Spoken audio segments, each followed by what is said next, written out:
UPSC की तैयारी कैसे की जाए। तो हमारे एक ब्रेन के दो हेमिस्फीयर्स होते हैं, लेफ्ट हेमिस्फीयर और राइट हेमिस्फीयर। पता सबको रहता है, almost every aspirant knows that NCERT books are indispensable for the preparation. खासतौर पर बड़े बड़े ब्रांड्स वो एक तरह से कई बार अपनी जो उन्होंने एनसीईआरटी बुक से कुछ पॉइंट्स निकाल करके कुछ कुंजी टाइप बना रखी है जो एकदम तैयारी शुरू करने जा रहा है, तो हमको एक रीजनेबल कुछ कहें अगर 10 के स्केल पे कुछ 5-6 वाला। मेरा नाम अनमोल है। मैं विगत 20 वर्षों से सिविल सर्विसेज के एस्पिरेंट्स को गाइड कर रहा हूँ। मेरा बैकग्राउंड वैसे आईआईटी रुड़की का है। आईआईटी रुड़की से बीटेक किया है सिविल इंजीनियरिंग में मैंने। उसका सिविल सर्विसेज एग्जाम दिया, सिविल इंजीनियरिंग और हिस्ट्री। हमारे टाइम में 2 ऑप्शंस होते थे, तो उनके साथ मैंने काफ़ी एग्जाम्स लिखे, मेंस लिखे, और फाइनली हिस्ट्री और एंथ्रोपोलॉजी के साथ मैंने इंटरव्यू दिया 2004 में। 2005 से एक प्रयत्न आईएएस नामक संस्था लखनऊ में मैं रन कर रहा हूँ। आज हम लोग डिस्कस करेंगे कि यूपीएससी की तैयारी कैसे की जाए। आखिर जो एकदम तैयारी शुरू करने जा रहा है उसके दिमाग में जो बुनियादी प्रश्न हैं उनको कैसे एड्रेस किया जाए। सबसे बेसिक चीज है कि आखिर यूपीएससी की तैयारी है क्या। हकीकत में है तो यूपीएससी सिंपल सा एक पढ़े लिखे इंसान बनने की एक तरह से खोज करता है। एक तरह से यूपीएससी ये चाहता है कि हम एक महत्वपूर्ण जिम्मेदारी अगर देने जा रहे हैं तो हमको एक रीजनेबल कुछ कहें अगर 10 के स्केल पे कुछ 5-6 वाला समझदार पढ़ा लिखा इंसान चाहिए। वो पढ़े लिखे इंसान को उसको जानने समझने के लिए यूपीएससी 3 स्तर पर आपके पढ़े लिखे इंसान होने को चेक करता है। एक स्तर है सही वाला पहचानना है आपको, प्री लेवल पे जो होता है। दूसरा स्तर है सही वाला लिखना, जो कि मेंस के रिटर्न वाले लेवल पे होता है। तीसरा सही कुछ बोलना, वो इंटरव्यू लेवल पे होता है। मोटे तौर पर यूपीएससी केवल और केवल आपके एक समझदार पढ़े लिखे व्यक्ति होने को तलाश रहा होता है, और उसी के लिए उसने एक पूरा एग्जाम बना रखा है। ये पढ़े लिखे इंसान आखिर है क्या? पढ़ा लिखा इंसान का मतलब है कि हम अपने आसपास के एनवायरनमेंट को, चाहे वो फिजिकल हो, सोशल हो, पॉलिटिकल हो, इकोनॉमिक हो, कल्चरल एनवायरनमेंट हो, उन सबको हम कितना अच्छी तरह से ऑब्जर्व कर पा रहे हैं, उसको कितनी बढ़िया तरह से एनालाइज कर पा रहे हैं, उसको कैसे हम एक्सप्रेस कर पा रहे हैं। इसके लिए यही यही पढ़ा लिखा इंसान। बाकी और बहुत से कैरेक्टरिस्टिक्स हैं उसमें। सेल्फ क्रिटिकल अवेयरनेस का स्तर क्या है, उसमें इंडिपेंडेंस ऑफ थॉट, स्वतंत्र विचारण की क्षमता कैसी है, उसका रैशनल लॉजिकल माइंडसेट है कि नहीं है, डेमोक्रेटिक टेम्परामेंट है या फ्यूडल माइंडसेट है। तो वो पढ़े लिखे इंसान के बहुत से कैरेक्टरिस्टिक्स, बहुत से ट्रेट्स, बहुत से अभिलक्षण हैं। उसमें से और सब चीजों के अलावा यूपीएससी के लिए बहुत महत्वपूर्ण है कि आपकी ऑब्जर्वेशनल स्किल्स, एनालिटिकल स्किल्स और एक्सप्रेसिव स्किल्स। अब अनफॉर्चुनेटली जो हमारा एजुकेशन सिस्टम है, जो फॉर्मल एजुकेशन सिस्टम है, उसके द्वारा हमारी ये ऑब्जर्वेशनल, एनालिटिकल और expressive skills about the surrounding environment, जो भी एनवायरनमेंट है उसके बारे में वो स्किल्स बहुत डेवलप की नहीं जाती। इसीलिए हमको यूपीएससी के लिए अलग से तैयारी करनी पड़ती है। कई बार आप सोचते होंगे कि वही किताबें जो एनसीईआरटी की 6ठे 7वें 8वें की किताबें हैं, 11वें 12वें किताबें हैं, जो स्कूल लेवल पे हमको पढ़नी चाहिए थी या पढ़ाई गई थी, उनको हमको दोबारा पढ़ना है यूपीएससी के पॉइंट ऑफ व्यू से। तो हकीकत में चूंकि हम पढ़े लिखे इंसान बनने के मामले में स्कूल कॉलेज लेवल पे बहुत ज्यादा प्रगति नहीं कर पाते हैं, इस कारण से शायद हमको अलग से करना पड़ता है। अगर हम ये कहें कि आखिर स्कूल कॉलेज की पढ़ाई में और यूपीएससी की तैयारी में बुनियादी फर्क क्या है, मुझे लगता है सबसे बेसिक अंतर तो यही है कि स्कूल कॉलेज का सिस्टम काफी कुछ थ्योरी की तरफ, सिद्धांत की तरफ ज्यादा झुका हुआ है, और जो एम्पिरिकल नॉलेज है, जो प्रैक्टिस वाला नॉलेज है, एप्लीकेशन ऑफ नॉलेज है, उसकी भूमिका काफी सीमित है स्कूल कॉलेज की पढ़ाई में। यूपीएससी की तैयारी में काफी कुछ उल्टा है, वाइस वर्सा है। आपका थ्योरेटिकल नॉलेज, जो सैद्धांतिक ज्ञान है, वो शायद पूरे तैयारी का, पूरे एग्जाम, खासतौर पर मेंस और इंटरव्यू की अगर हम बात कर रहे हैं, तो शायद उसकी भूमिका 20-30-40% है। जो एप्लीकेशन ऑफ नॉलेज है, एम्पिरिकल नॉलेज, जो एक्सपीरियंशियल नॉलेज है, जो प्रैक्टिस है चीजों की, वो शायद ज्यादा बड़ी भूमिका है, उसके 60-70-80% उसका रोल। तो एक तो अंतर ये है। दूसरा ये कि चूंकि हमारा पूरा एजुकेशन सिस्टम कुछ रोड लर्निंग बेस्ड सिस्टम पर बेस्ड है, तो हमारे एक ब्रेन के 2 हेमिस्फीयर्स होते हैं, लेफ्ट हेमिस्फीयर और राइट हेमिस्फीयर। लेफ्ट हेमिस्फीयर को हम कई बार लॉजिकल ब्रेन बोलते हैं। इसमें शॉर्ट टर्म मेमोरी होती है, लिमिटेड स्पेस होता है। राइट हेमिस्फीयर हमारा क्रिएटिव और इंट्यूटिव ब्रेन है, उसमें ज्यादा स्पेस है, लॉन्ग टर्म मेमोरी। जो स्कूल कॉलेज की पढ़ाई हमारी है वो काफी कुछ ब्रेन के लेफ्ट हेमिस्फीयर से गवर्न्ड है। लिमिटेड स्पेस में, शॉर्ट टर्म मेमोरी में हमने चीजें भरी, इम्तहान से 2-4 दिन पहले पढ़ा, रिवाइज करके, और इम्तहान में जाके उड़े लिखा है। स्कूल कॉलेज में आराम से सिस्टम काम करता है। सेमेस्टर सिस्टम ने तो इसको और आसान बना दिया है कि आपको बड़ा limited syllabus short term memory में भरना है और शॉर्ट टर्म मेमोरी में जाकर के उसको एक तरह से एग्जाम में जाके उलटाना है। यूपीएससी की तैयारी इस मामले में काफी अलग है। यूपीएससी की तैयारी एक तो इतना ब्रॉड बेस्ड सब चीजें हैं, सिलेबस है, या अपने आसपास वाले एनवायरनमेंट को जानना समझना, उसका विश्लेषण करना, उसको व्यक्त करना सीखना काफी ज्यादा ब्रॉड भी है और कॉम्प्लेक्स भी है। तो इसमें केवल लेफ्ट हेमिस्फीयर से, शॉर्ट टर्म मेमोरी वाले से काम नहीं चल सकता, लिमिटेड स्पेस से काम नहीं चल सकता। आपको हर हालत में ब्रेन के राइट हेमिस्फीयर पर काम करना ही पड़ेगा। जिन स्कूल्स कॉलेजेस में ब्रेन के राइट हेमिस्फेयर के लिए प्रॉपर को करिकुलर एक्टिविटीज का इकोसिस्टम होता है, वहां तो चीजें ठीक से विकसित होती हैं। ब्रेन का राइट हेमिस्फेयर, खासतौर पर जो विद्यार्थी, मतलब मेरी जो समझ है 20 सालों के मेंटरशिप की, मैं मानता हूं कि मुश्किल से 5-10% स्टूडेंट्स ऐसे होते हैं स्कूल कॉलेज लेवल पे जो ब्रेन के राइट हेमिस्फेयर पे ठीक ठाक खाद पानी डाल रहे होते हैं। नहीं तो ज्यादातर लोग ब्रेन के लेफ्ट हेमिस्फेयर से ही, शॉर्ट टर्म मेमोरी से ही अपने साल दर साल, सेमेस्टर दर सेमेस्टर निपटाते चले जाते हैं। राइट हेमिस्फेयर पे कुछ खास काम होता नहीं है। अब यूपीएससी की तैयारी में चूंकि राइट हेमिस्फेयर का, ब्रेन के राइट हेमिस्फेयर का ज्यादा बड़ा रोल है, क्रिएटिव और इंट्यूटिव ब्रेन जो हमारा है उसकी भूमिका ज्यादा है, इसीलिए सबसे बड़ा चैलेंज तो ये होता है how to reactivate the right hemisphere of our brain. कैसे हम राइट हेमिस्फेयर को एक्टिवेट करें, उसका तरीका ये है। काफी कुछ आपको को करिकुलर एक्टिविटीज, हॉबीज, इंटरेस्ट, इन सबको परसू करना चाहिए।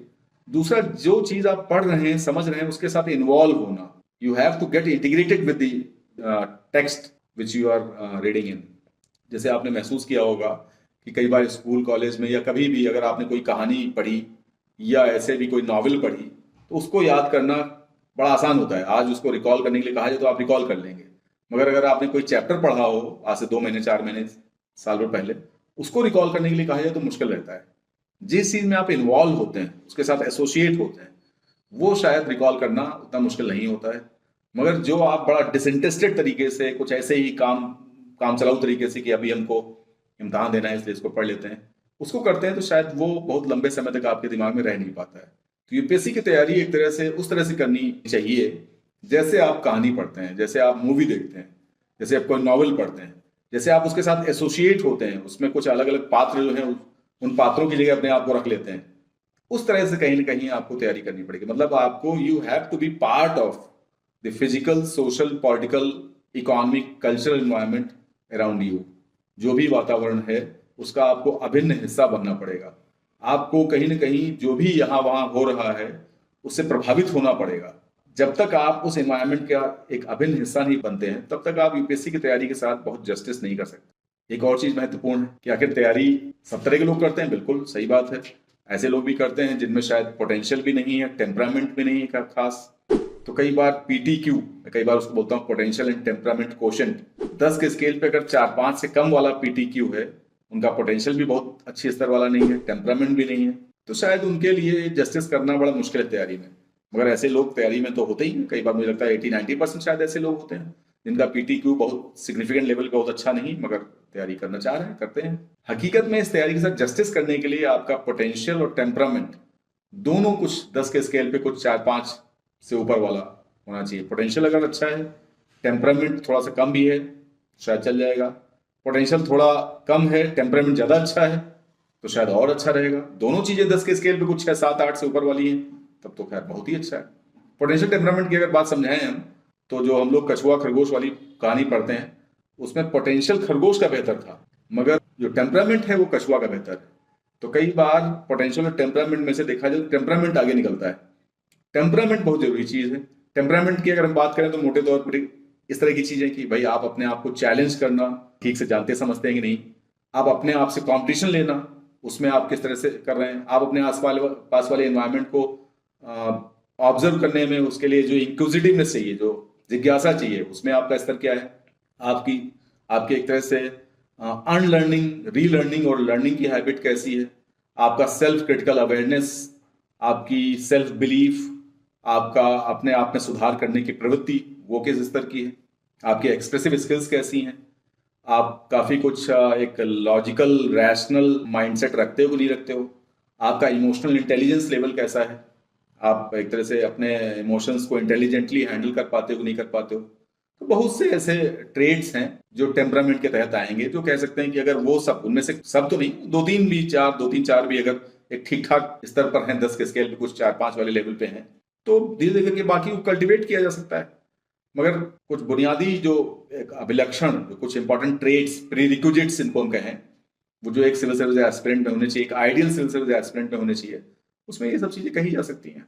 कई बार ये होता है कि आखिर ये पढ़े लिखे इंसान की जो बात मैं कर रहा था, observational skills, analytical skills, expressive skills, इनको आखिर होन कैसे किया जाए, इंप्रूव कैसे किया जाए। तो इसके लिए 2 तरह के टूल्स हैं, कुछ स्टैटिक टूल्स, कुछ डायनेमिक टूल्स। जैसे स्टैटिक टूल्स में हम एनसीईआरटी बुक्स के बारे में जानते हैं। एनसीईआरटी बुक्स अपने आप में बहुत बहुत विधिवत बहुत बढ़िया तरह से लिखी गई किताबें हैं, सभी लोग उनके बारे में जानते हैं। इनफैक्ट जो भी सक्सेसफुल कैंडिडेट्स होते हैं उनसे जब पूछा जाए कि भाई आप क्या क्या बुक्स रिकमेंड करोगे, तो वो एक तरह से एनसीईआरटी बुक्स की बात करते हैं।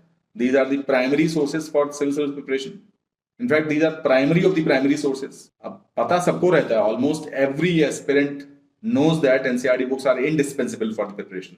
सबको पता है कि NCERT किताबें तैयारी के लिए अपरिहार्य हैं, अत्यावश्यक है। उसके बाद भी NCERT किताबें बहुत शिद्दत से, बहुत बढ़िया तरीके से, बहुत थोड़े मुट्ठी भर लोग शायद पढ़ते होंगे। मतलब मेरा जो 20 वर्ष का अनुभव है उसके हिसाब से तो मैं बात करूं तो शायद मुझे लगता है कि may be less than 1% NCERT books को ठीक से एसिमिलेट करने की तरफ आगे बढ़ते हैं, उनको आत्मसात करते हैं। ये जो एनसीईआरटी बुक्स आखिर इतना कम प्रतिशत क्यों पढ़ते हैं? मतलब पता सबको रहता है, 100% लोगों को पता है कि एनसीईआरटी किताबें बहुत जरूरी है।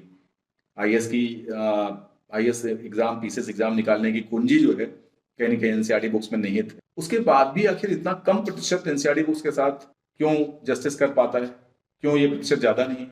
उसके पीछे एक बुनियादी कारण ये है कि जो हमारा पूरा इकोसिस्टम है तैयारी कराने वालों का, खासतौर पर बड़े बड़े ब्रांड्स जो लखनऊ, दिल्ली, इलाहाबाद, बहुत बड़े बड़े शहरों में बड़े बड़े ब्रांड्स आजकल आ गए हैं। उन्होंने इतना ज़्यादा कॉमर्शलाइज्ड और इतना इनह्यूमनाइज्ड सिस्टम बना दिया है कि कई बार एनसीईआरटी बुक्स को प्रमोट करने के बजाय, एनसीईआरटी बुक्स के बारे में बात करने के बजाय, वो एक तरह से कई बार अपनी जो उन्होंने एनसीईआरटी बुक से कुछ पॉइंट्स निकाल करके कुछ कुंजी टाइप बना रखी हैं, कुछ हैंडी नोट्स टाइप बना रखे हैं, उसको ज़्यादा प्रमोट कर रहे होते हैं, उनकी बात कर रहे होते हैं। सच्चाई ये है कि एनसीईआरटी बुक्स जिस तरह से लिखी गई हैं, बड़ा नैरेटिव और स्टोरी टेलिंग स्टाइल में, जब आप उन किताबों को पढ़ते हैं तो केवल वो फैक्ट्स जो उसमें हैं वही नहीं केवल आप आत्मसात करते हैं, कई बार एक समझ विकसित करते हैं। एक समझ एनसीईआरटी किताबों के थ्रू ही बन सकती है, उससे निकाले हुए पॉइंट्स की एक कुंजी पढ़ने से नहीं बन सकती। मगर मैं जो देख पा रहा हूँ, खासतौर पर लखनऊ के 2-3-4 साल में जो बड़े ब्रांड्स जो जिन्होंने यहाँ पर अपना आधिपत्य जमाने का प्रयास किया है, उनका मैं देख रहा हूँ, उनके स्टूडेंट से कई बार इंटरेक्ट करता हूँ, तो वो सब ज़्यादातर वही कुंजी पढ़ने में लगे हुए हैं। और फिर नतीजा ये होता है कि प्री परीक्षा में या मेंस में शायद उनके लिए समस्याएं आती हैं अगर वो पहुंचते हैं मेंस में। प्री में तो कई बार जो एक इंटेलिजेंट गेसवर्क होना चाहिए, जो इंट्यूटिव ब्रेन का काम है, वही ठीक से नहीं हो पाता है। तो एनसीईआरटी किताबों को किसी भी तरह से बाईपास नहीं करना चाहिए, कोई शॉर्टकट के चक्कर में नहीं पढ़ना चाहिए। एनसीईआरटी बुक्स आपकी किसी भी विषय में एक फैमिलियरिटी बनाने में, उसका एक बेसिक स्केलेटन, जो किसी भी सब्जेक्ट के जो बीम्स और कॉलम्स होते हैं उनको बनाने में उनकी भूमिका रहती है। उनको विधिवत पढ़ा जाना चाहिए। वो पढ़ना टाइम टेकिंग है। 6ठे से लेकर के 12वीं तक की किताबें, ह्यूमैनिटीज़ की खासतौर पे, मानविकी विषयों की, वो अपने आप में बहुत आराम से पढ़ा जाए तो उसमें समय लगता है, मगर मेरा सुझाव है कि समय लगाना चाहिए। शॉर्टकट्स के चक्कर में नहीं पढ़ना चाहिए। कई बार आजकल एक चलन चल पड़ा है ऑनलाइन तैयारी या ऑडियो विजुअल फॉर्म में कुछ रेडीमेड नोट्स, रेडीमेड हम लेक्चर्स देख लेते हैं, उसके द्वारा हम तैयारी करने की कोशिश करते हैं। सच्चाई ये है कि रेडीमेड जो ऑडियो विजुअल सिस्टम है, बहुत तरह के लेक्चर्स हैं, उनके द्वारा हम कह सकते हैं कि एक वो प्रोसेस्ड फूड खा रहे हैं। तो अगर वो कर रहे हैं तो उसके साथ भी मेरा मानना है कि हर हालत में बुक्स, बेसिक टेक्स्ट बुक्स जरूर पढ़ी जानी चाहिए। बेसिक टेक्स्ट बुक्स पर ठीक ठाक कमांड किए बगैर एग्जाम के साथ जस्टिस करना मुश्किल है। तैयारी में एक्चुअली 3 ओवरलैपिंग कंपोनेंट्स हैं। एक है थॉट प्रोसेस डेवलपमेंट, विचार प्रक्रिया का विकास। दूसरा है सिलेबाई कंप्लीशन, पाठ्यक्रम पूरा करना। तीसरी चीज है लिंग्विस्टिक कैपेबिलिटी बिल्डिंग, भाषाई दक्षता का निर्माण। कई बार ये थॉट प्रोसेस डेवलपमेंट और लिंग्विस्टिक स्किल्स डेवलपमेंट ये ठीक ठाक टाइम टेकिंग प्रोसेसेस हैं। सिलेबस तो कम समय में पूरा किया जाता है, लोग साल भर में, 1.5 साल में, 2 साल में उसको कर लेते हैं। मगर विचार प्रक्रिया का विकास और भाषाई दक्षता का निर्माण, इनको करने में हमको लंबा समय लग जाता है, विशेषकर लिंग्विस्टिक कैपेबिलिटी बिल्डिंग में। थॉट प्रोसेस डेवलपमेंट में भी टाइम लगता है। हमारे आसपास जो भी हैं, मतलब हाउ टू थिंक राइट, सही ढंग से सोचा कैसे जाए, अपने आसपास वाले वातावरण के बारे में सही समझ कैसे बनाई जाए, ये अपने आप में इतना आसान नहीं है। उसके लिए एक प्रॉपर आपको बेसिक टेक्स्ट बुक्स पढ़ना, कई बार अच्छे लेक्चर्स अटेंड करना, वो सब चीजें होंगी। और थॉट प्रोसेस डेवलपमेंट से भी ज्यादा मुश्किल, मतलब हाउ टू थिंक राइट से कहीं ज्यादा मुश्किल हाउ टू राइट राइट, सही ढंग से सोचा कैसे जाए वो तो आवश्यक है, मगर उससे ज्यादा आवश्यक कई बार है सही ढंग से लिखा कैसे जाए, हाउ टू राइट राइट। तो ये हाउ टू राइट राइट है, लिंग्विस्टिक कैपेबिलिटी बिल्डिंग वाली बात है, ये बहुत महत्वपूर्ण है। प्री में काफी कुछ आपकी कॉम्प्रहेंशन की एबिलिटी कैसी है, कुछ भी क्वेश्चन जो दे रखा है उसको आप कैसे कॉम्प्रहेंड कर सकते हैं। उसके बाद जीएस पेपर 2 में जो कॉम्प्रहेंशन वाला पोर्शन होता है, उस कॉम्प्रहेंशन वाले क्वेश्चन में आपकी अगर समझ नहीं है, शब्दों पर आपकी पकड़ अच्छी नहीं है, तो उसको उसे एक भाव ले पाना, अर्थ निकाल पाना वो मुश्किल काम होता है। मगर प्री से कहीं ज्यादा मेंस में इसकी भूमिका है। अगर आपकी राइटिंग स्किल्स में बोलूँ दो चीजें, सेंटेंस फॉर्मेशन मतलब वाक्य विन्यास, और एग्जैक्टनेस ऑफ एक्सप्रेशन, सही शब्द का चुनाव। अगर ये आप ठीक ढंग से दोनों के दोनों ठीक से नहीं कर पा रहे हैं, तो आपकी राइटिंग स्किल्स बहुत अच्छी नहीं कही जा सकती। राइटिंग स्किल्स का खेल बहुत इंपॉर्टेंट है मेंस में सेम नॉलेज लेवल पर जिसकी राइटिंग स्किल्स अच्छी हैं, उसको हर प्रश्न पर 10 की, अगर हम 10 मार्क्स वाले क्वेश्चन की बात करें, तो राइटिंग स्किल्स अच्छी होने के कारण उसको 5.5-6 नंबर मिल सकते हैं। सेम नॉलेज लेवल है, राइटिंग स्किल्स अच्छी नहीं है, तो उसको शायद 3.5, 3, 4 नंबर मिलेगा। ये जो 1.5-2 नंबर का फासला है, ये फासला एक तरह से आपका इंटरव्यू कॉल आएगा या आप सिलेक्ट होंगे कि नहीं होंगे, इस तरफ वाला, और दूसरी तरफ आपका इंटरव्यू कॉल नहीं आएगा, इस बीच का ही फासला ये 1.5 मार्क्स का फासला, 1.5-2 मार्क्स का फासला है। तो कई बार नॉलेज बहुत आवश्यक है, हाउ टू थिंक राइट, सही ढंग से कैसे सोचा जाए, महत्वपूर्ण है। और उससे कहीं ज्यादा इंपॉर्टेंट है हाउ टू राइट, सही ढंग से लिखा कैसे जाए। तो मेरा मानना है कि तैयारी शुरुआत करें आप, अगर आप अभी स्कूल गोइंग बच्चे हैं, आगे तैयारी के बारे में सोच रहे हैं, या अभी आपने ग्रेजुएशन में एडमिशन लिया है और तैयारी के बारे में सोच रहे हैं, तो मेरा सुझाव है कि सबसे ज्यादा ध्यान लिंग्विस्टिक कैपेबिलिटी बिल्डिंग में, भाषाई दक्षता के निर्माण में करिए। अनफॉर्चुनेटली ये मोबाइल फोन के दौर में हमारी लिंग्विस्टिक स्किल्स और उसमें गिरावट आई है, तो उस पर और ज़्यादा ध्यान देने की आवश्यकता है। उसके लिए सबसे अच्छा तरीका है कि आप जब अखबार पढ़ना, एक तो अखबार पढ़ना हर हालत में सीखना चाहिए। हमारे स्कूल गोइंग बच्चे कई बार एक बेसिक सी हैबिट जो पढ़े लिखे इंसान को हर हालत में कल्टीवेट करनी चाहिए स्कूल लेवल पे ही, वो है अखबार पढ़ना। तो अखबार पढ़ करके उसके कुछ भी, जो भी आप आर्टिकल पढ़ें, जो आप में जिसमें आपका इंटरेस्ट हो, उसको प्रॉपर तरह से अपनी भाषा में लिखिए। कई बार तुरंत लिखने के बजाय 2 दिन 3 दिन बाद उसको अपनी भाषा में लिखिए। इस तरह के काम जब करेंगे तो राइटिंग स्किल्स इंप्रूव की सकती हैं। अपनी वोकैब एनरिच करिए, लगातार 2, 3, 4 शब्द, 5 शब्द हमेशा नए अपनी वोकैब में बढ़ाइए। अगर आप ये सब करते हैं तो काफ़ी कुछ लिंग्विस्टिक स्किल्स पे इम्प्रूवमेंट किया जा सकता है। कई बार ये भी प्रश्न बहुत होता है कि भाई तैयारी में, खासतौर पर अगर हम स्कूल गोइंग एज में हैं, तो आखिर हमको ग्रेजुएशन में क्या विषय लेने चाहिए, किस स्ट्रीम से ग्रेजुएशन करना चाहिए, या अगर हम अभी 10th लेवल पे हैं तो 11th 12th में आखिर क्या क्या लेना चाहिए। एग्जाम काफ़ी कुछ, यूपीएससी के एग्जाम काफ़ी कुछ ह्यूमैनिटीज की तरफ स्क्यूड है। अगर मोटा मोटा कुछ क्वांटिटेटिव तरीके से मैं बात करूं, तो शायद 90-95% ह्यूमैनिटीज का है रोल इसमें। 5-10%, 15% मैक्सिमम उसको हम साइंस और टेक्नोलॉजी ये सब तरफ जोड़ सकते हैं। तो चूंकि history, geography, polity, economy, sociology, environment, इन सब का रोल पूरी मेंस लेवल पे सबसे ज़्यादा है।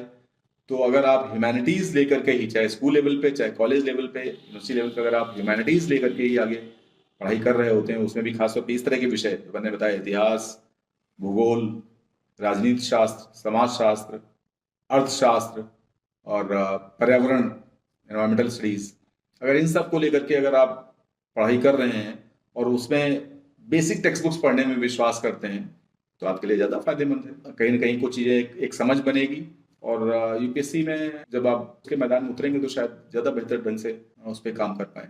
बेसिकली हम लोग ने काफ़ी अलग अलग आयामों पर बात की आज तैयारी को लेकर के, और चूंकि सिविल सर्विस परीक्षा और उसकी तैयारी अपने आप में काफ़ी जटिल है, काफ़ी कॉम्प्लेक्स है, तो इसके बहुत से आयाम, बहुत से प्रश्न, बहुत से डाउट्स, डिलेमास, बहुत तरह के अप्रीहेंशंस जो आम आम लोगों के, आम एस्पिरेंट्स के दिमाग में रहते हैं, उनको लेकर के हम लोग आगे भी बात करते रहेंगे। आपके दिमाग में कुछ प्रश्न ऐसे हों जिन पर आप हमारे ओपिनियंस, हमारी राय जानना चाहते हो, तो आप उसको कमेंट बॉक्स में अपना प्रश्न डाल सकते हैं। कुछ सुझाव भी हैं तो उनको भी आप दे सकते हैं। बहुत तरह के और इस तरह के प्रश्नों को लेकर के हम लोग आगे भी आते रहेंगे और आपसे बात करते रहेंगे। धन्यवाद।